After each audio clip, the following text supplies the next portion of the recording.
Сәлеметсіздер ме оқушылар? Біздің бүгінгі сіздермен өтетін тақырыбымыз тәртіп пен парыз деп аталады. Құндылығымыз дұрыс әрекет. Қасиеттері тәртіп, адалдық және жауапкершілік. Сабағымыздың мақсаты тәртіп пен парыз туралы түсінік ала отырып, құндылық мәнін ашу. Енді есімізге 5Т кестесін түсірейік. Олай болса, тыныштық сәтін орындайық. Арқаңызды тік ұстап отырыңыз. Көзіңізді жұмып, терең тыныс алыңыз. Әрбір тыныс алған сайын неғұрлым көбірек босаңсып, сабырлы болуға тырысыңыз. Қазір біз орманға серуенге шығамыз. Өзіңізді сынып есігіне қарай беттеп, есікті ашқаныңызды, дәлізбен өтіп, далаға шыққаныңызды елестетіңіз.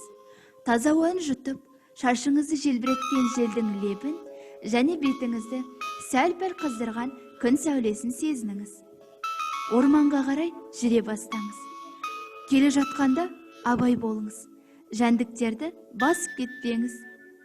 Енді 1 минут тоқтап, айналаға көз салыңыз. Табиғаттың әсемдігі мен балғындығын сезініңіз. Гүлдердің біріне жақындап, еңкейіп, оның әсемдігі мен нәзіктігіне зер салыңыз. Оны иіскеңіз және хош иісін жұтыңыз. Айналадағы бар нәрсені бақылап, әрі қарай жүре беріңіз. Гүлдер, ағаштардың иісі, құстардың дауысы және жәндіктердің ызыңы. Орманға қарай ентелей түсіңіз. Қараңызшы, ағаштар биіктей әрі қалыңдай түсті. Жарық пен көлеңкенің ойынын тамашалаңыз. Жапырақтардың сыбдырын тыңдаңыз. Біз өзімізді дәл қазір орманда бақытты әрі қауіпсіз сезінеміз. Алаңқайға шығып, бірнеше минут дем алыңыз. Бізге өмір сүру қандай жеңіл, әрі тыныш және бақытты екенін сезініңіз. Табиғат неткен ғажап. Оны сүйетініңізді, қадірлейтініңізді және бірде-бір жәндікке зиян тигізбес үшін қамқорлық жасайтыныңызды түсініңіз. Сіз өзіңіздің әрқашан бақытты екеніңізді сезініңіз. Енді орныңыздан тұрып, мектепке қайтуға дайындалыңыз. Айналаға тағы бір көз қырын салыңыз. Келген жолыңызбен кері қайтыңыз. Жолыңыздағы жәндіктерді басып кетпеңіз. Міне, мектептің де алдына келдік. Айналаңызға тағы да бір қараңыз. Таза ауаны терең жұтыңыз. Есікті ашып, өз орныңызға қайта келіңіз. Жаңа сезінген жым-жырттық, тыныштықты, қанағаттылық пен ашық сезімді, махаббатты, мейірімді өзіңізде сақтаңыз. Көзіңізді ашып, жай ғана күлімсіреңіз. Олай болса, бүгінгі сабағымыздың дәйек сөзі жақсы тәртіп келсе бала күнінде үлгісімен қуантады түбінде. Дұрыс айтасыңдар балалар, бұл дәйек сөз жақсылық, тәртіптілік туралы айтылған. Олай болса, оқулықтағы сыпайы қоян ертегісін оқып, берілген сұрақтарға жауап береміз. Жақсы, жарайсыңдар. Ал енді әке мен бала мультфильммен танысамыз.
Балам, анау жатқан тағаны ала жүр. Ой, әке, мынау сынып қалған ескі тағаны алып қайтеміз.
Көрдің бе балам?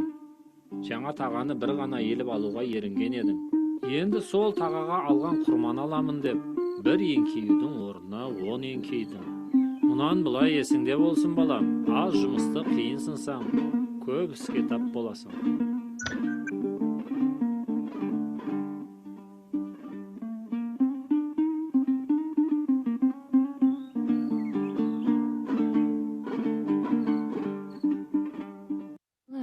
Енді бұл мультфильмнен нені байқауға болады? Жарайсыңдар балалар. Ал енді оқушылар, біз сіздермен пошта ойыны ойнаймыз. Бұнда берілген сөздердің қайсысы парыз, қайсысы тәртіп екенін анықтаңыздар. Тамаша, жақсы оқушылар, жарайсыңдар. Берілген тапсырманы орындаңдар. Берілген тапсырманы орындаңдар. Сабағымызды аяқтас үшін тыныштық сәтін орындаймыз. Көзімізді жұмып, еркін жайғасайық. Енді бүгін өткен сабағымыздан нені түсіндік, нені үйрендік, өзімізге нені алдық, сол жөнінде ойланайық. Осының барлығын жүрегімізге сақтап, көкейімізге түйіп алайық.